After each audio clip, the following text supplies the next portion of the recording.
Hello everybody, in this video we're going to look at installing a Neutrik SCCD-W waterproof, dustproof connector cover.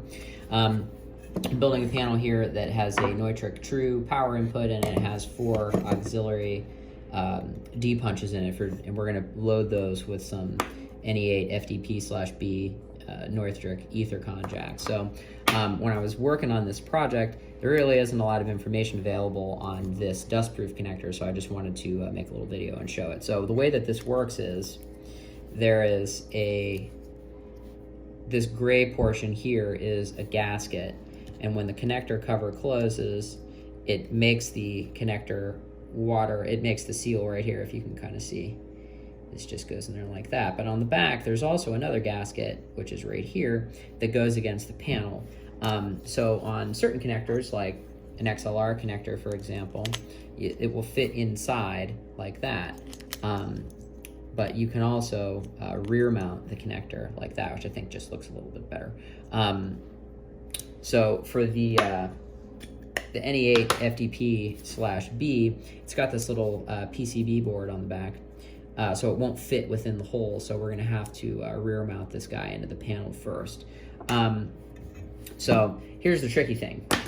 This has a pretty aggressive door on here, so getting it to stay open while you're wiring something is pretty hateful. So what I came up with is I'm just gonna take a little Klein screwdriver and just sort of jam it in the door here so that it doesn't want to close.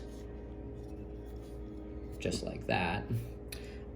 The other problem is this is super deep, this little well. I mean, this is probably, I don't know, 3/8 or 1/2 of an inch recess on this portion. So to get it in there is kind of a pain to get your screws in there. So I'm just gonna, this screwdriver works well because it's got a rubber handle. So what I'm gonna do is I'm gonna take the little pre-threaded screw that comes with the jack, and I'm just gonna put a little piece of spike tape on it, and I'm gonna stick it on my screwdriver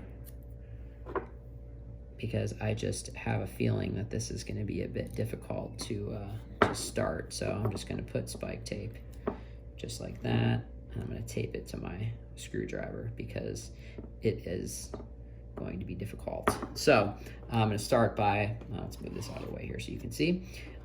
Let's just rear mount our Ethercon connector.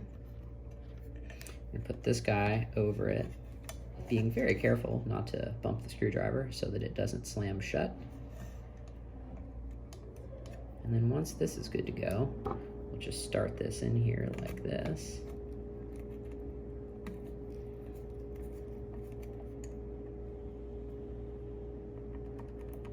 I just want to get that started in there, and then we'll do that for the other one.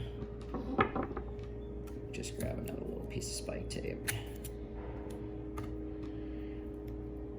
Just again, we're just gonna tape it. You don't want to go too far up the threads, actually. I made that mistake on the first one here.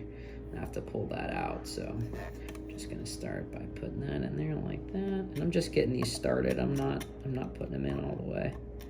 And as soon as I can get them started, I'll take the spike off. Okay, that guy's good.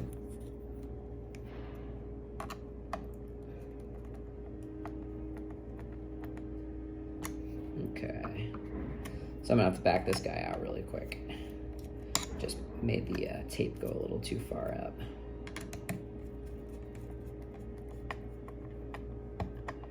So you don't want to go too tight on these. If you over tighten them, it'll crack that little black plastic piece. Just as a note from experience on previous projects. So there you go. One more thing before we end here. It's worth saying that this dust cover actually sticks up pretty far beyond a regular 1RU panel. So I mean, this is probably going up another 3/4 of an inch or so. So just make sure that when you're specifying a panel, be it this one from LM Cases or another one, that you just take that into consideration, that this sticks above. So thanks for stopping by.